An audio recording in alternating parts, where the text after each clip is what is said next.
registrar também comparativamente como é interessante a reflexão de como é possível encontrarem-se caminhos distintos em sistemas jurídicos distintos, tanto por soluções legislativas quanto por meio de casos, por meio de um sistema consuetudinário e também do ponto de vista interno, né, da estruturação dos próprios ministérios públicos.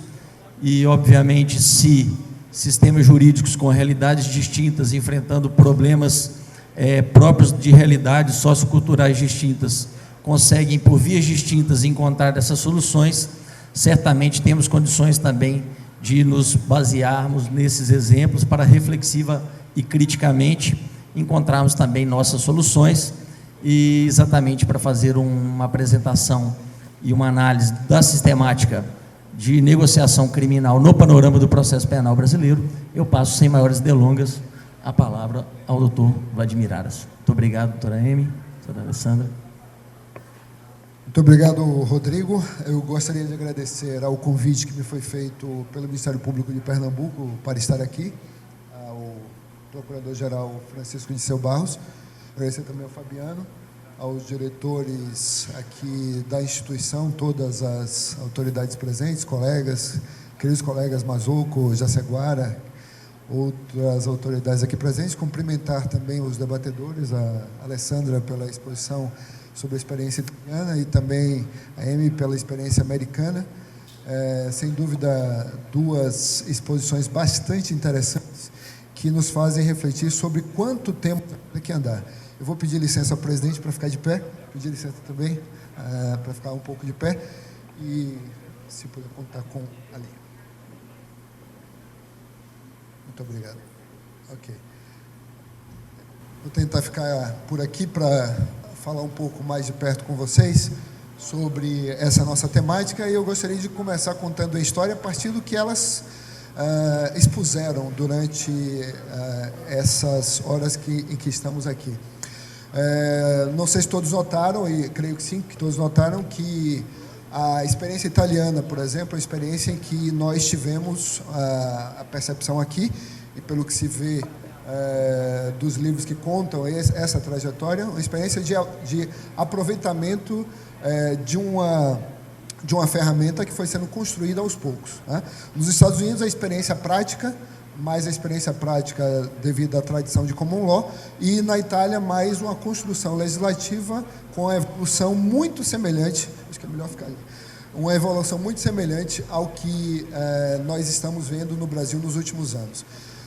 E é importante que nós reflitamos sobre as dificuldades que nós temos ainda hoje com os acordos penais, os acordos de não persecução penal ou os acordos de colaboração premiada tão criticados.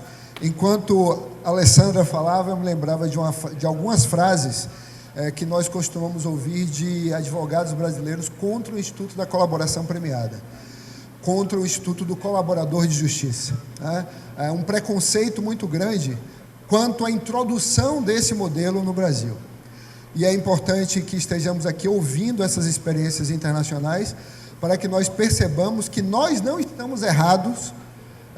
O Ministério Público de Pernambuco não está errado, o Ministério Público brasileiro não está errado quando vem defendendo fortemente a introdução desta ferramenta na realidade jurídica nacional. Nós precisamos, de fato, de uma solução para a enormidade de processos que nós temos. Nisso nós somos muito semelhantes aos americanos, porque somos uma federação, porque há uma quantidade imensa de crimes, mas existe uma diferença crucial. Lá, a justiça funciona muito mais do que aqui, e isto se deve também, não só por isso, mas se deve também ao uso dessas ferramentas negociais, dos acordos penais, dos plea agreements, dos acordos de não persecução penal, NPA, DPA, tudo que Amy já bem explicou. E isso nos faz também olhar para o outro lado do Atlântico e lembrar que um dos personagens que foi mencionado aqui por Alessandra, que foi Tommaso Buscetta, que foi preso aqui no Brasil em 1984, foi extraditado para a Itália depois de algumas dificuldades e lá se tornou um colaborador, né? Depois foi extraditado para os Estados Unidos. E já nos anos 80, nós tivemos aqui, podemos ver de perto, como funciona, e funciona bem, a colaboração da Justiça no que diz respeito ao enfrentamento de organizações mafiosas. Naquele mesmo momento, anos 80 e logo depois dos anos 90, nós tivemos no Brasil um caso que é de arrepiar os cabelos, que é o caso Hildebrando Pascoal, acho que todos conhecem, todos se lembram, de um ex-deputado federal brasileiro, ex-deputado federal, é bom lembrar disso, que comandava uma organização criminosa no Acre, no estado do Acre, uma organização criminosa que sequestrava, matava, roubava e traficava, e que corrompia, e que tinha praticamente o domínio de todo um estado brasileiro. Isso nos anos 90. Nós não estamos falando do velho oeste americano do século XIX, nós estamos falando do Brasil no século XX, pouco mais de 20 anos. Um caso que só foi resolvido ainda com a legislação anterior que nós tínhamos, graças à delação premiada, porque a principal testemunha do Ministério Público, nos júris federais, houve 2 júris federais nesse caso, de um bombeiro militar e um policial civil que foram mortos em crime de mando pela organização comandada por Hildebrando Pascoal. A principal testemunha era simplesmente um matador, era um homicida. Mas quem mais poderia ser testemunha? O bispo do Acre, Dom Moacir Greque, estaria na cena do crime? O bispo? Ou o desembargador José Gersino, que foi um dos que liderou desembargador do Tribunal de Justiça do Acre, um dos que liderou a reação do Estado brasileiro a essa organização criminosa que estava entranhada em tudo? Seria o desembargador testemunha? Seria pessoas que não participavam do esquema criminoso? Não, simplesmente eles mesmos.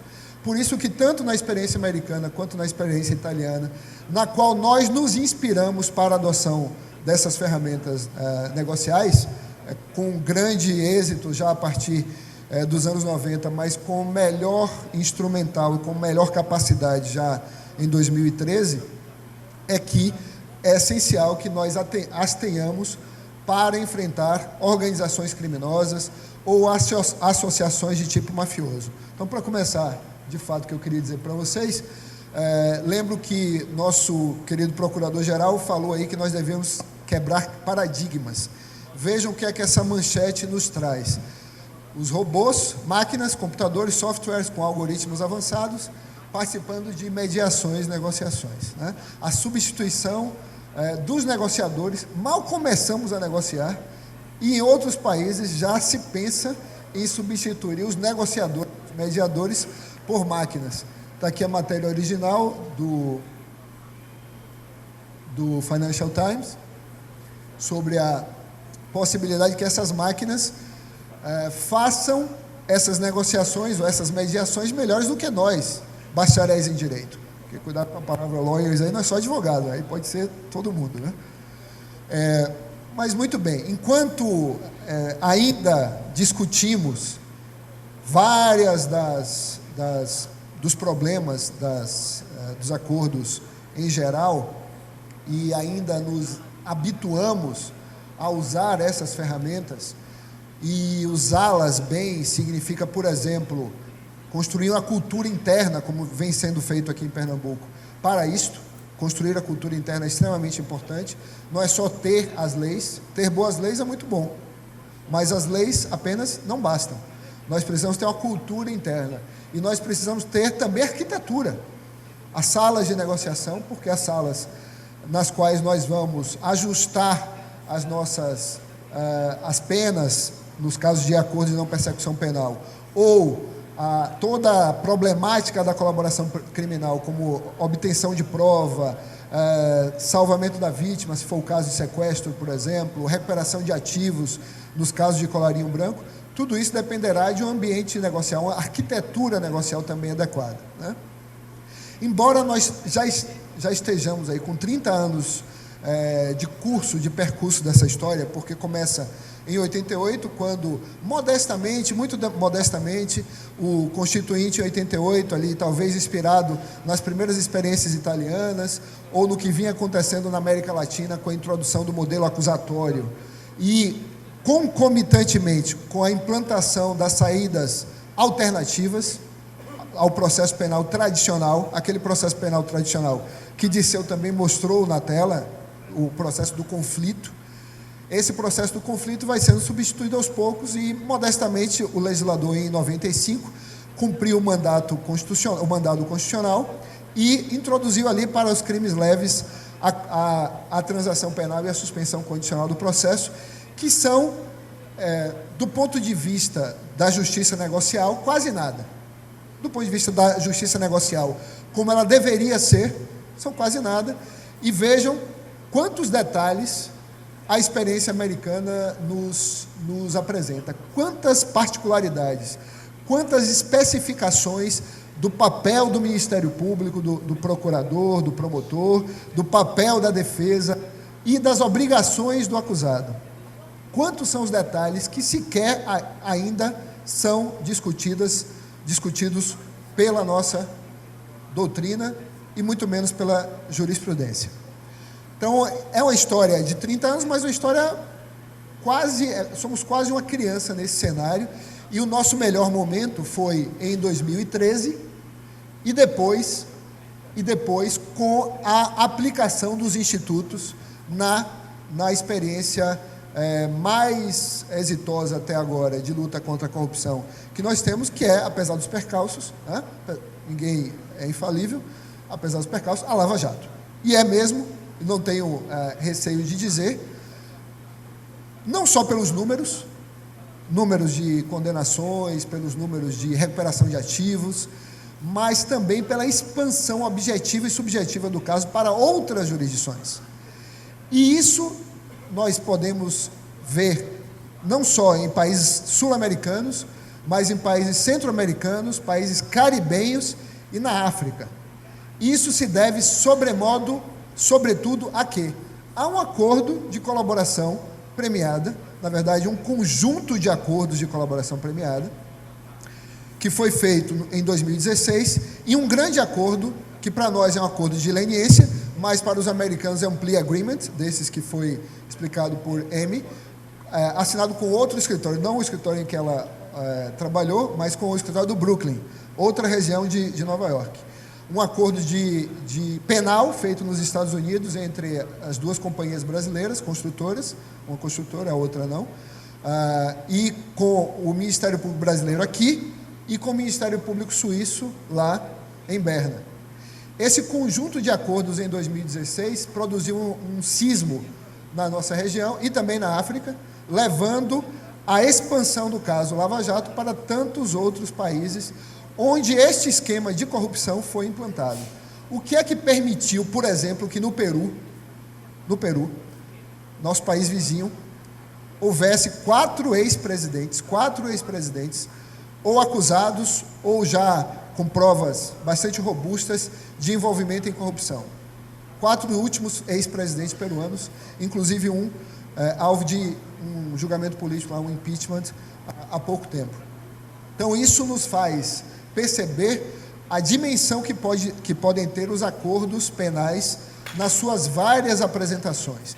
Desde nessas apresentações mais singelas, que são os acordos da Lei 9.099, seja nas suas apresentações, na sua manifestação mais densa, mais robusta e mais impactante, que é a que está elucidada na Lei 12.850.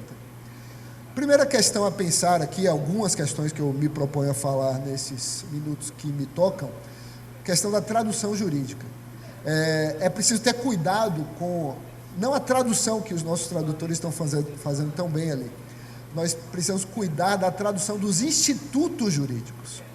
Os institutos jurídicos que foram criados na Itália, patenteamento, ou nos Estados Unidos, o plea bargain, eles não podem ser transplantados diretamente para o Brasil.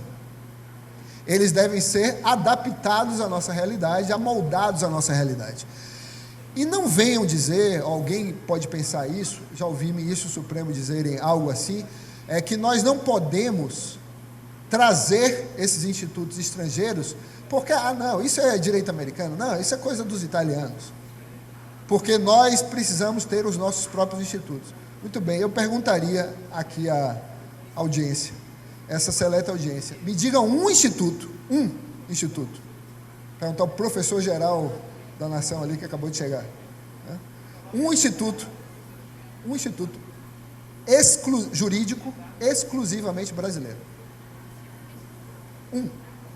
Que não tenha vindo do direito romano, que não tenha vindo do direito italiano, do direito espanhol, do direito francês, parquet, Ministério Público, né? Ministério Público, parquet, tudo. Tem algum instituto jurídico indígena que nós aplicamos? Das várias tribos indígenas brasileiras que ainda existem? Dos chucurus aqui de Pernambuco, tem algum instituto jurídico que nós aplicamos? Ou dos chavantes, ou dos tapajós, dos aimorés, dos tupinambás? Algum? Dos tucanos lá do Amazonas? Nada. Eles têm alguns institutos jurídicos, mas nós não aplicamos. Nós aplicamos tudo que nós trouxemos da experiência portuguesa, espanhola, experiência italiana, experiência americana, experiência britânica, o júri. Os amantes do júri aqui, o júri vem de onde? Então não podemos cair primeiro nesse equívoco, um equívoco histórico, inclusive, sobre a origem dos institutos jurídicos que nós hoje aplicamos e adaptamos, depois de tê-los adaptado.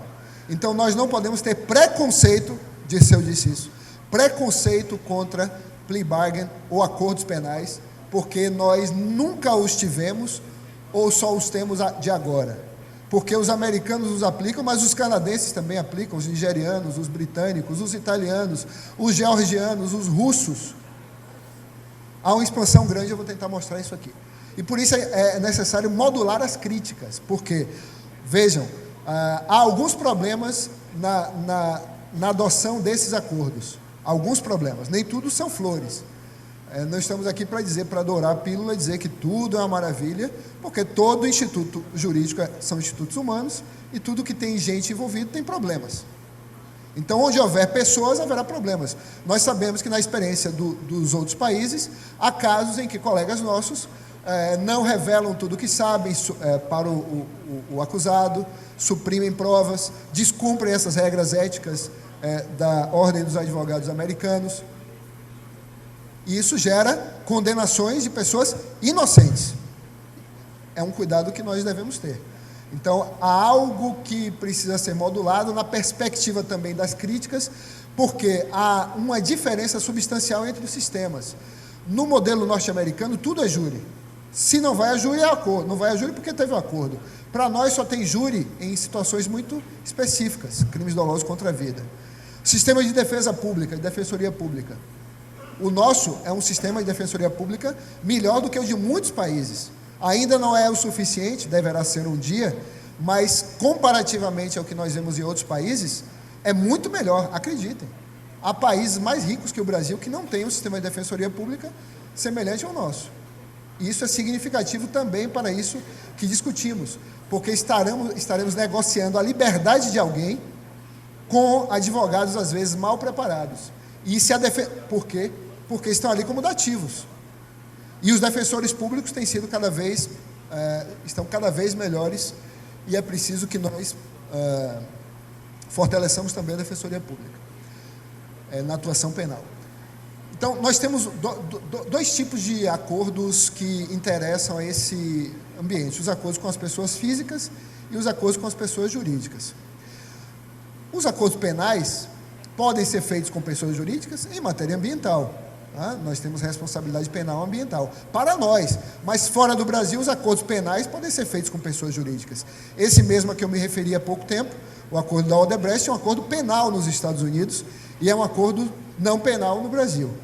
Isso já mostra uma correlação entre esses sistemas, uma correlação importante, e a importância de termos ferramentas semelhantes.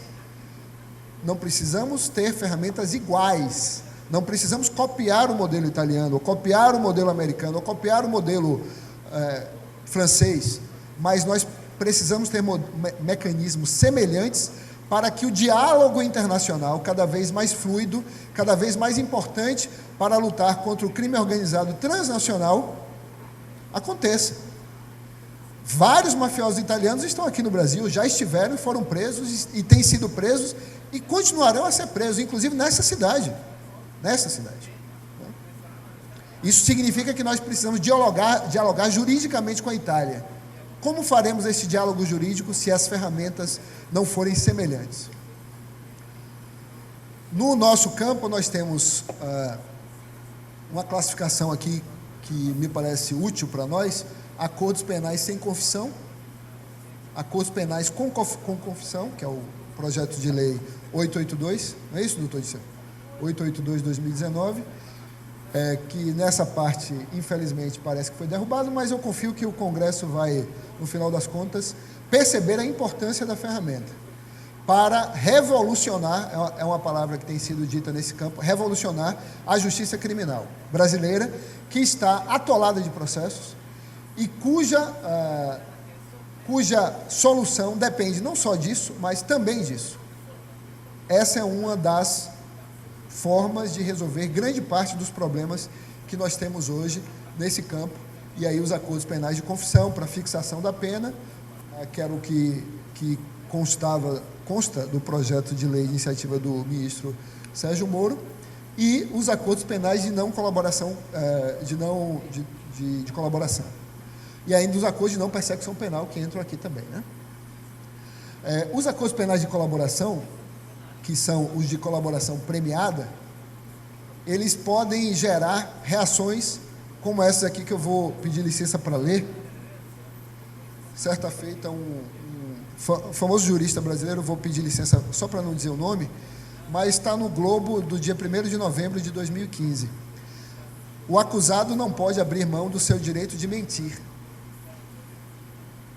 O acusado não pode abrir mão do seu direito de mentir. Isso não é uma conquista da legislação brasileira, isso é uma conquista da sociedade ocidental, fruto da Revolução Francesa. Então, eu gostaria de informar as nossas visitantes que um jurista brasileiro disse que o direito de mentir é um fruto da Revolução Francesa.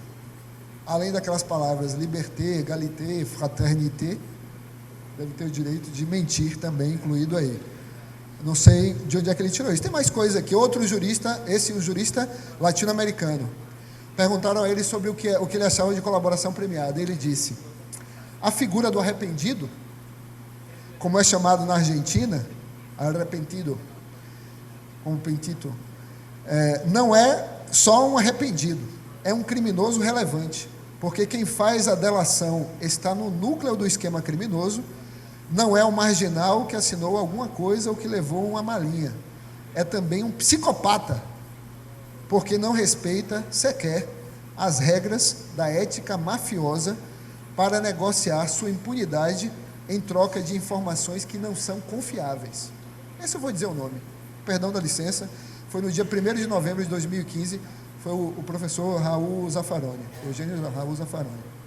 Então, para ele é um psicopata, um colaborador da justiça, alguém que vai ajudar a tirar da rua estupradores, homicidas, serial killers, terroristas, que devem ser pessoas sãs, né?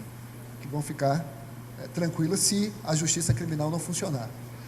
Isso aqui é só para a gente pensar um pouco, é um impasse, né? Nem sempre o acordo é algo fácil de fazer, né? Nós podemos chegar a situações de impasse. E esses impasses, eles devem ser vistos nessa tríplice perspectiva. Perspectiva do Estado, do que diz respeito à obtenção das provas, o Ministério Público a obter as provas, mas também na perspectiva da defesa, deve ser interessante para a defesa, deve ser um bom acordo também para a defesa, não deve ser bom só para o Ministério Público. Essa é a percepção que nós tínhamos e nós ainda temos, de dizer, ganhamos o júri, ganhei o processo, consegui a condenação de fulano ou de Beltrano. Conseguir um bom acordo também é uma vitória, e esse bom acordo será tanto melhor quanto for bom também para as pessoas jurídicas, que na lógica da leniência não podem ser eliminadas do mercado. A leniência, o acordo com a pessoa jurídica criminosa, né, nessa perspectiva de responsabilização de pessoas jurídicas, é algo que depende, que exige a permanência do negócio. Nós não podemos desaparecer com a empresa, fazer com que a empresa desapareça, porque isso significa acabar com os empregos, diminuir a a economia, diminuir o tamanho da economia, em várias perspectivas. Né? E a boa administração da justiça. A boa administração da justiça é uma questão em si. Não é fácil isso, porque nós devemos buscar uma série de mecanismos que nos permitam assegurar em cada um desses acordos, tanto nos mais simples quanto nos mais complexos, tanto naqueles que não têm confissão e naqueles que exigem confissão, especialmente nesses em que há a confissão e a colaboração, algo que é muito difícil encontrar, que é um balanço, uma harmonia interna e uma harmonia externa. Né? E essa harmonia interna e externa acontecerá depois que nós passarmos por esta fase inicial, que é a fase do primeiro encontro com o colaborador, ou o primeiro encontro com o acordante nos acordos de não persecução criminal, ou do futuro plea bargain brasileiro, brasileira, né? Adaptado ao jeito brasileiro. Que é pensar o seguinte, ter cuidado com alguns aspectos éticos, ali está escrito em Tagalog, em filipino, né? Não sei, mas traduzir assim, esses são os meus cúmplices. Né? Nós não podemos esquecer do nosso lado, né, que nós temos sempre que ter o cuidado na aproximação. Uma das exposições que a Amy fez, indicava lá, na orientação da ABA, que nós não devemos estar sozinhos com as testemunhas colaboradoras, com os réus colaboradores. Né? Nós não devemos estar sozinhos nunca com eles mesmo, de fato, porque é sempre importante que esteja presente a defesa técnica, e nós não podemos nos esquecer que uma hora ou outra, isso aqui se apresenta. Né? O outro aspecto é o aspecto da expansão do modelo. Expansão do modelo. Vimos como foi o desenvolvimento da legislação na Itália e como foi a evolução da prática construída, não sei se todos notaram, com vários casos, os vários casos da Suprema Corte. Foram citados aqui vários casos ao longo de décadas de construção da ferramenta segundo aquele sistema Judge-Made Law, né? Os juízes da Suprema Corte é que fazem, também eles, né? Fazem os precedentes e que, portanto, orientam a atividade dos julgadores, dos aplicadores da lei. Então, isso aqui a fonte é fairtrials.org, que é uma ONG internacional, que é uma ONG pelo nome dela, Julgamentos Justos, né? Já se identifica que é uma ONG que tem uma tendência mais à defesa, para o lado da defesa. E eu fiz questão de trazer isso para mostrar, falar um pouco sobre o estudo deles, porque nós não podemos nos acostumar, especialmente que já que estamos falando de negociação, né, Rodrigo? Falar de ficar só com uma visão unilateral do mundo. Né? Nós precisamos também ver o que os outros dizem, porque nem sempre o que os outros dizem será ruim só porque é um diferente de nós que terá dito isto ou aquilo. Então, aqui uns números, essa pesquisa é de 2016. Então, aí estão os países que mais usam, Estados Unidos, Geórgia, a República da Geórgia, que fica mais ou menos por aqui, 87%, Escócia, Inglaterra, Gales, Rússia, Austrália, Colômbia. Colômbia é o país mais próximo do Brasil, do ponto de vista cultural, socioeconômico, né? Usa esses sistemas de renúncia ao julgamento. Amy falou várias vezes da renúncia ao direito ao silêncio, renúncia ao direito ao julgamento, uma série de renúncias que esse tipo de sistema exige. Daí porque eles são internacionalmente conhecidos como TWS, os sistemas de renúncia ao julgamento, como nós normalmente o conhecemos. Né? Quantos? 15, beleza. Aqui a expansão do modelo, um outro quadro que mostra quais os países que têm algum tipo, não são os mesmos tipos, algum tipo de acordo, vejam, países que têm o sistema de Trial Waiver System, que são esses de alguma renúncia ao julgamento, estão aqui em azul, né? Então vejam que grande parte da Europa tem, Portugal não, né? Grande parte da América do Sul, América do Norte toda, isso é significativo, a Oceania também, grande parte. Então, o sistema em expansão. Isso já nos leva à reflexão. Qual é a reflexão? A reflexão para a preocupação com a legitimidade desse modelo. E quem cuida da legitimidade do modelo são os juízes, mas também nós, Ministério Público, no nosso papel fundamental de fiscais da lei, fiscais dos interesses da sociedade, seja quem for o acusado. Isso nos leva a ver aí que há uma série de vantagens e desvantagens para acusados, para vítimas, para testemunha, para o Estado, para o júri, para o MP, para o Judiciário e para a sociedade, quando está em jogo um acordo penal. Há pontos positivos e pontos negativos. Alguns dos pontos negativos que eu extraí desse estudo da organização Fair Trials. Acordos penais com inocentes. Por que pode acontecer um acordo penal com inocentes? Porque há uma pressão do tempo, pressão da quantidade de processo que eu tenho, que meu colega tem, que o juiz tem, para que aquilo seja, que o próprio advogado tem, para que aquilo seja resolvido de forma mais rápida do que deveria ser, com a meditação adequada. Notem que o nosso modelo, ele não prevê claramente tempo de reflexão. E o tempo de reflexão é extremamente importante para que nós tenhamos uma vontade livre, consciente, informada, clara, e que não estará sujeita depois a arrependimento ou a modulação, como nós temos visto alguns casos de acordos penais, de vários tipos, que depois o acusado fica aí arrependido do que assinou. O tempo é importante no processo, para que o processo termine. É importante o tempo do processo para a vítima, mas também o processo, visto na perspectiva do tempo, é extremamente relevante para o acusado, porque ele estará assinando ali, às vezes sob pressão do tempo. Teve pressão do promotor ou do procurador? Não, mas teve pressão do tempo. Por isso que nós devemos ter cuidado com a audiência de custódia em relação à formalização de acordos nela. Eu sou a favor da formalização de acordos penais na audiência de custódia, mas deve haver um tempo razoável para que aqueles elementos de prova sejam conhecidos, refletidos sobre a perspectiva da defesa técnica também. Tá? E isso pode levar a esse fenômeno de acordos penais com pessoas, se não inocentes, pelo menos, que confessariam coisa diversa.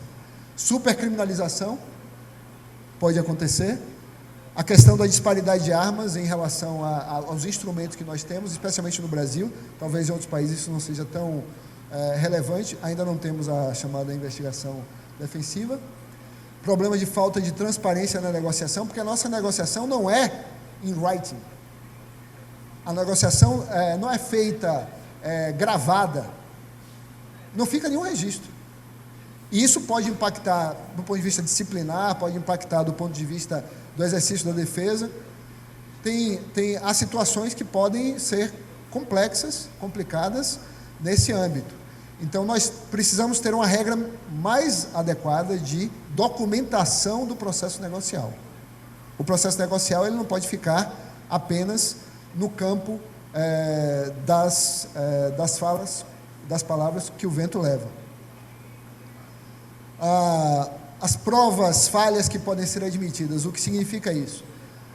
Significa que, como nós não teremos um julgamento completo, o julgamento com aquele contraditório tradicional, não teremos um julgamento com o conflito, aquele conflito aqui, aquela expressão de Nelson Hungria se aplica muito bem, o conflito ali, o choque do fuzil com a pederneira.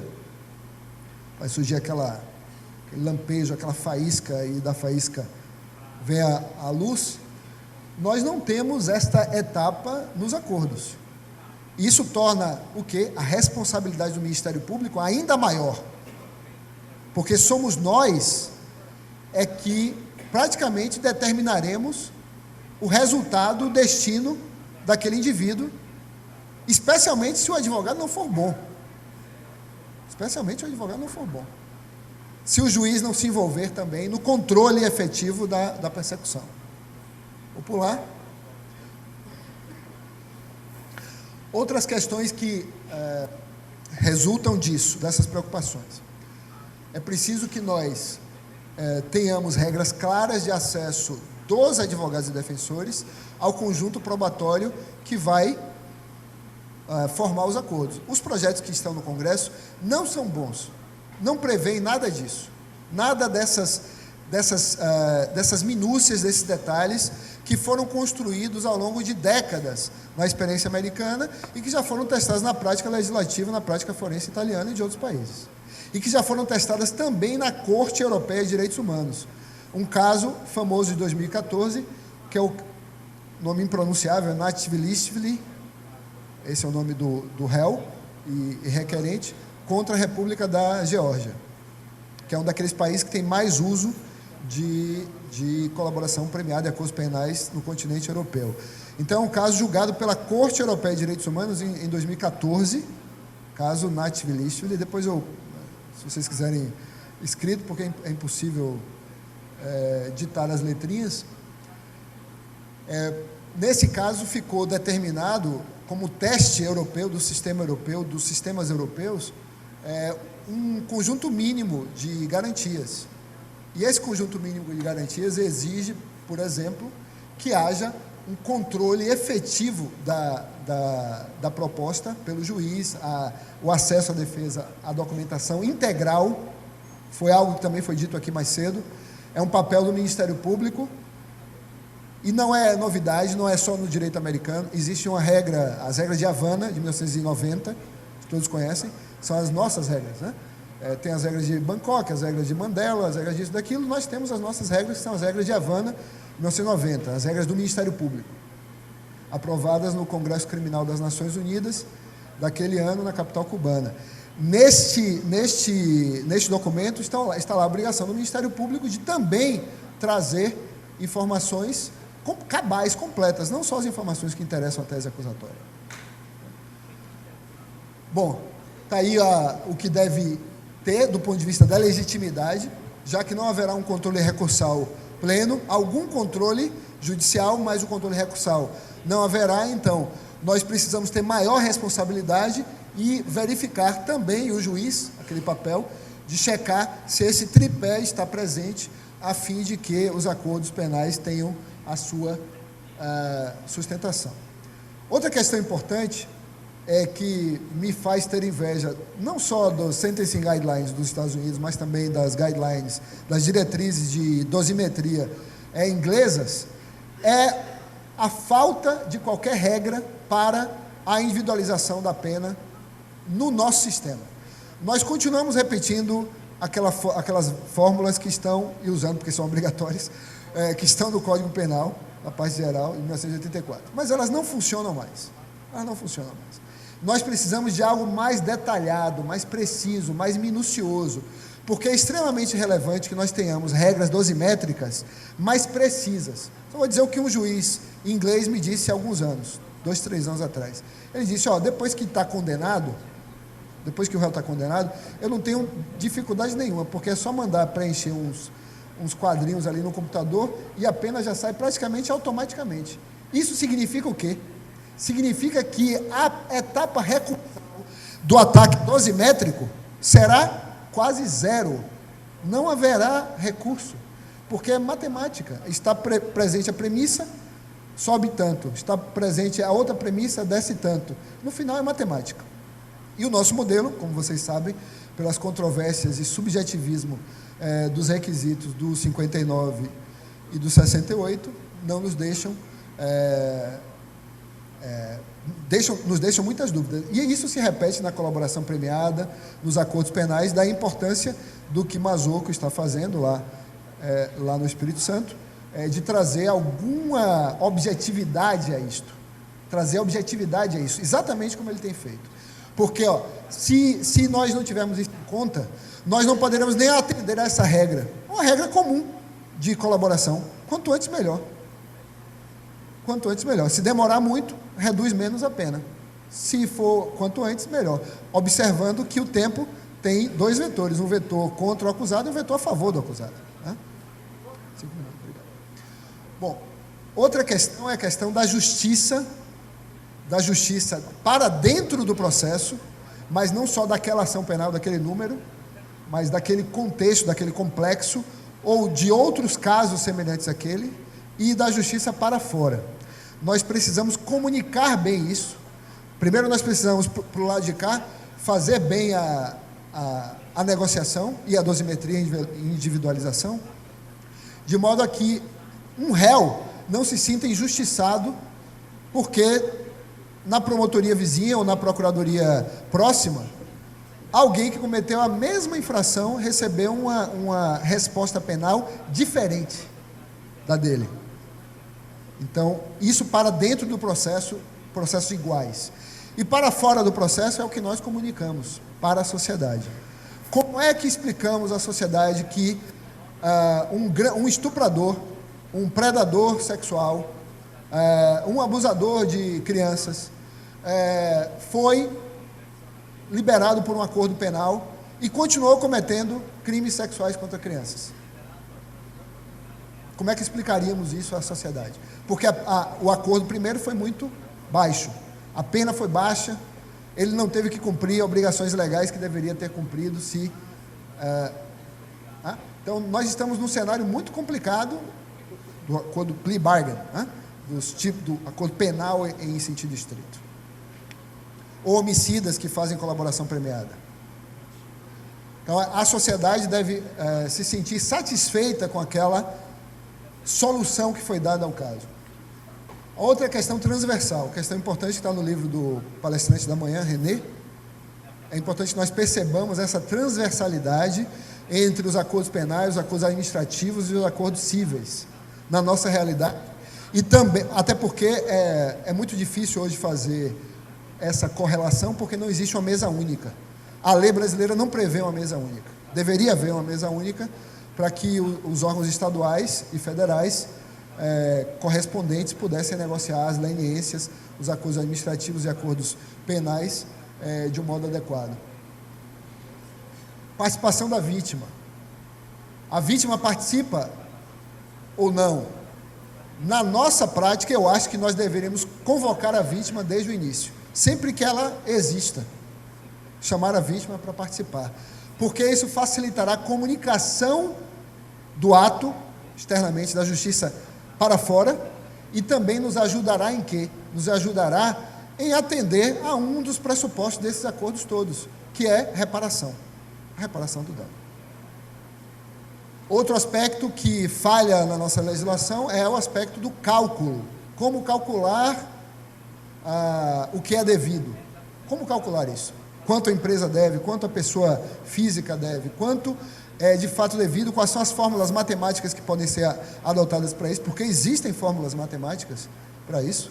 Nós não precisamos ficar apenas em abstrações de eu acho isso, eu acho aquilo, e em seguida como destinar e a quem destinar, para que não aconteçam problemas nos acordos em geral, como esses que resultaram na DPF, mal-sinada DPF, apresentada pela Procuradoria-Geral da República.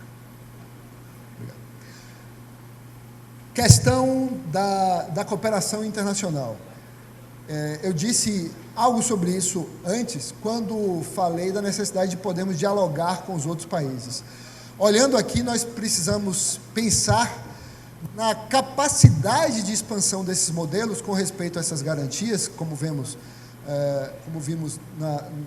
ao longo da exposição, mas uma expansão que se dê também na perspectiva da utilidade do interesse para o interesse público nesses países que vão adotando esses modelos.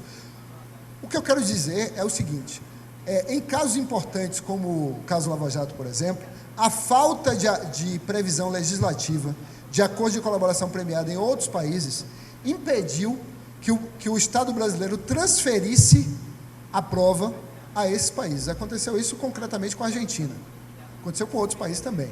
Não aconteceu com o Peru, que é o país que mais avançou nessas investigações, porque eles têm uma lei antiga, uma legislação já sedimentada de colaboração eficaz, como eles chamam lá. Então, quando nós não temos a lei, nós não podemos cooperar. Isso significa impunidade lá ou impunidade aqui. Em alguma dimensão isso pode acontecer em prejuízo da nossa jurisdição. E aí, para concluir, o presidente já me avisou que eu estou com o prazo esgotado. É importante que o modelo de justiça consensual brasileiro, que ainda está em construção, seja aprofundado com essas especificidades. eu creio que aqueles aqui entre nós que conhecem a lei, os projetos de lei sobre colaboração premiada, sobre leniência, sobre acordos penais em geral, não viram nada ou quase nada desses inúmeros detalhes que há na legislação italiana e na legislação americana, nas propostas que estão sendo feitas em 2019, inclusive. Nós precisamos avançar nesse aperfeiçoamento e vencer as várias lacunas que existem. E, para fechar mesmo, é pensar no nosso papel como agente de política criminal, o papel que nós temos como indutores do uso dessas ferramentas revolucionárias e da enorme responsabilidade que nós temos como filtros do sistema penal. Nós ajudamos a colocar as pessoas na Aníbal Bruno, no Presídio Central de Porto Alegre e nas masmorras brasileiras, lugares onde eles devem ir? Sim, devem ir, mas não devem ser como são as masmorras. E é importante também que nós tenhamos a nossa própria regulamentação, a partir dessas experiências exitosas como essa de Pernambuco, como a do Espírito Santo, vencendo os paradigmas, como disse nosso procurador-geral, e mudando nossa cultura para que nós tenhamos um modelo mais adequado de justiça criminal. Agradecendo ao doutor Vladimir Aras pela brilhante exposição, passo sem maiores delongas ao doutor Guilherme Graciliano a palavra para a conclusão dessa mesa e, de certa forma, nos representar nas muitas reflexões e questionamentos que certamente surgem depois de 3 exposições tão inquietantes e igualmente brilhantes. A palavra. Obrigado, doutor Rodrigo. Agradeço a presença de todos. Parabenizo os palestrantes, brilhantes palestras e certamente depois de tantas informações relevantes pouco me resta acredito eu, para acrescentar, mas eu parabenizo o Ministério Público pela iniciativa, agradeço o convite, doutor Silvio, doutor Fabiano, e aqui eu vou apenas tecer alguns comentários sobre a experiência que a gente está tendo lá na comarca de Carpina, onde nós já estamos realizando este acordo há algum tempo. E, inicialmente, há um tempo atrás, eu pensava como muitos ainda, colegas meus pensam, que há um impasse de inconstitucionalidade no acordo, em virtude da sua edição ter se dado por uma resolução. Mas ano passado eu tive a oportunidade de participar de um evento em Brasília, no Conselho Nacional, inclusive estava o doutor Vladimir, o doutor Disseu, em que várias argumentações, motivos começaram a me fazer a refletir e finalmente eu cheguei à conclusão, depois daqueles eventos, depois de estudar um pouco a matéria, de que nós não temos um problema de constitucionalidade nesse caso.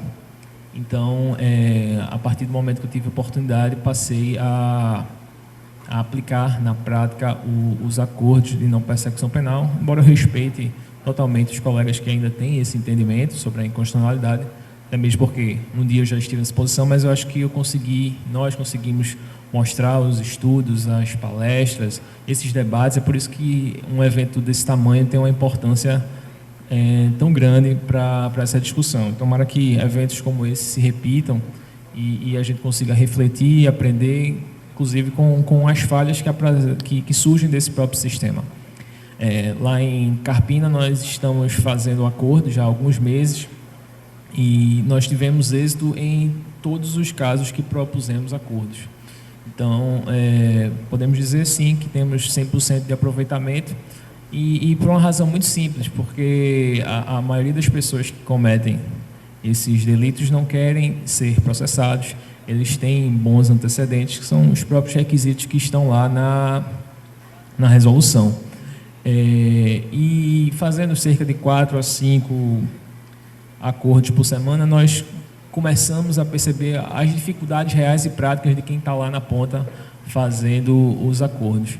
O doutor Vladimir tocou no assunto que eu achei relevante também comentar, que é a questão das audiências de custódia. Além da questão da temporalidade, nós temos um problema, doutor Vladimir, aqui em Pernambuco, que eu penso que a realização desses acordos em sede da audiência de custódia pode violar o princípio do juiz natural e o princípio, para aqueles que assim o consideram, do promotor natural, porque no estado de Pernambuco as audiências de custódia são realizadas mediante polos, cidades, sedes escolhidas, que abarcam a jurisdição de outras cidades circunvizinhas. E isso, naturalmente, pode afetar esse princípio do juiz natural, porque você tem um promotor, um juiz que não do local dos fatos, que estaria oferecendo e homologando um acordo. Então, acredito eu que neste ponto a resolução, no caso Pernambuco especificamente, eu preciso acrescentar, ela não se aplica bem. Uma outra problemática que nós podemos levantar, e eu vejo isso do debate de alguns colegas, é a questão de o que fazer se o judiciário não homologa.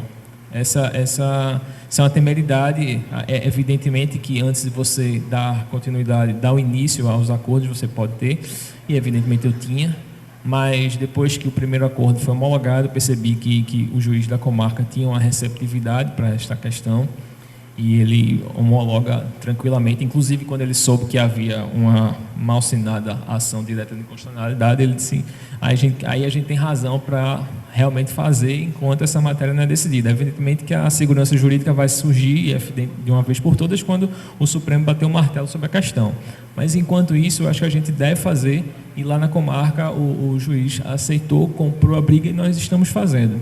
O problema se dá, e eu vejo muitos colegas discutindo, e quando o juiz não homologa? E quando o juiz acredita que o acordo é inconstitucional ou falta atribuição, legitimidade ao Ministério Público? Eu entendo que é a questão de se aplicar o artigo 28 do Código de Processo Penal, até mesmo porque, como a gente viu aqui, no final das contas, o acordo de não persecução penal é um pedido de arquivamento condicionado à realização de algumas condições, evidentemente. Então, se no final das contas você está requerendo o arquivamento, se o juiz ele não homologa o acordo, nada mais justo do que ele aplique o artigo 28 e remeta os autos do acordo ao procurador-geral. O procurador-geral vai analisar se é caso de denúncia, se é caso de manutenção do acordo ou designação de outro colega, enfim. E daí surgiria um grande impasse, porque a gente ainda não tem posicionamento de tribunais superiores dizendo, certo, e se o Procurador-Geral de Justiça determina, senhor doutor juiz de primeiro grau, o senhor tem que aceitar o acordo. E o juiz bate o pé e diz, essa matéria é inconstitucional. Então a gente tem um impasse, e agora? O que a gente faz? Há entendimento surgindo de que esse é o caso de ajuizamento do mandado de segurança, no próprio Tribunal de Justiça, ou outras providências de reclamação constitucional, e algumas providências, pessoalmente de ordem de ações originárias, mas para resolver esse impasse. É uma problemática que existe, que a resolução trouxe como novidade também para a gente. Não é o meu caso, nós não estamos tendo esse tipo de dificuldade. Evidentemente que nós temos outras dificuldades. E uma que é muito interessante, que já foi abordada aqui, vamos tentar seguir critérios objetivos para oferecimento das condições, e evidentemente que nós tentamos estabelecer critérios os mais objetivos possíveis, mas uma reflexão que vem surgindo para mim e esse acordo de não persecução, a gente pode dizer que é um contrato de adesão. Quero dizer, o Ministério Público, ao oferecer a proposta que pode ou não ser seguida, ele tem o dever de estabelecer um acordo fechado, acabado, pronto, ou essa barganha também pode surgir em favor do autor do fato, do indiciado. Eu digo isso porque semana passada a gente estava realizando mais um acordo com gravação, com advogado, tudo dentro da normalidade do que exige a resolução, e um determinado indiciado começou a dizer para mim, eu ofereci a proposta, disse que ele deveria aceitar o acordo, e realmente ele começou a barganhar do outro lado. Ele disse, veja aí o que o senhor pode fazer para o seu amigo, reduz essa condição. Aí eu disse, olha, eu não sou seu amigo, e se eu fosse eu teria que declarar a suspeição. E aquilo me fez refletir o seguinte, então, há um grau de subjetividade para a gente definir as condições que devem ser impostas, serão aceitas ou não ao indiciado, ao acusado, não, na verdade não é acusado ainda.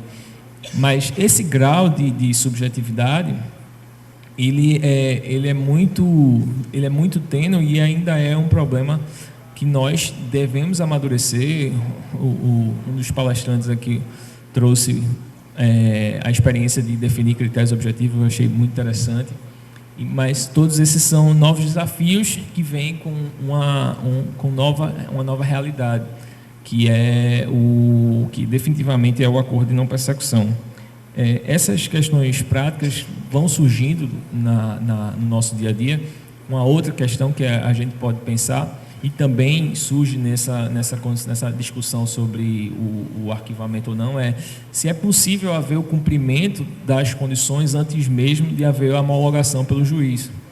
E um outro caso que eu tive recentemente foi de um agente socioeducativo que foi preso em flagrante pelo crime de porte ilegal de arma de fogo. Uma vez oferecida a proposta, ele confessou, não teve problema nenhum. E, evidentemente, que a maioria das pessoas que cometem os delitos que são submetidos a acordos são pessoas de origem financeira mais humildes. E esse indiciado tinha condições melhores. E ele, de uma maneira bem simples e definitiva, uma vez apresentadas as condições, ele disse: olha, eu vou cumprir imediatamente. Foi esse o acordo, fizemos. Ele gravou, o advogado consentiu, assinou, tudo pronto. Ele disse: vou mandar para o judiciário. O judiciário tem o seu tempo para homologar.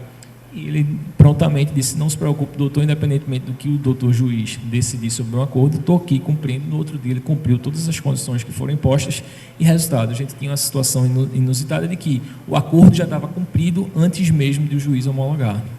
E isso traz uma reflexão interessante ainda sobre a questão da natureza jurídica do próprio acordo. Quer dizer, independentemente do que, e eu tenho visto isso em discussões, porque muitos dos colegas têm encontrado dificuldades perante o Poder Judiciário, isso é uma realidade. Ainda essa questão, por ser nova, tem sido debatida, é preciso ser debatida, mas ainda encontramos resistência.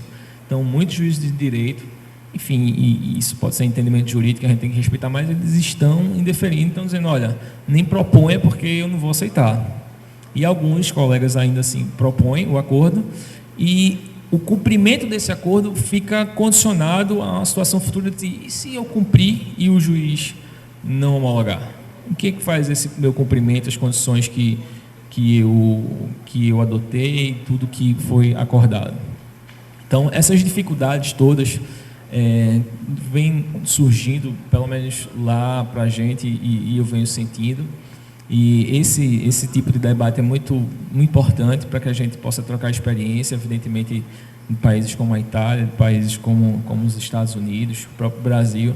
E acho que, assim, trazendo a experiência prática de quem está lá na ponta, realizando acordo, encontrando dificuldades com réus, com pessoas de verdade, a gente vai aprendendo. Evidentemente, eu acho que a resolução tem ainda alguns pontos para melhorar, mas a intenção dela, a forma como ela já foi estabelecida, já foi melhorada por uma resolução posterior, que no caso foi a resolução 183, já nos permitiu uma condição melhor, uma segurança jurídica melhor para fazer os acordos, e acho que em breve nós estaremos aperfeiçoando cada vez mais. Espero que o Supremo Tribunal Federal resolva de uma vez por todas essa questão e que nós possamos ter uma segurança jurídica maior e todos nós possamos aprender com experiências de outros países, inclusive com a nossa mesma. Então, agradeço a paciência, parabenizo mais uma vez o Ministério Público, a Escola Superior do Ministério Público, todos os palestrantes convidados, e dizer que foi uma honra participar com os senhores e desejo boa noite. Obrigado.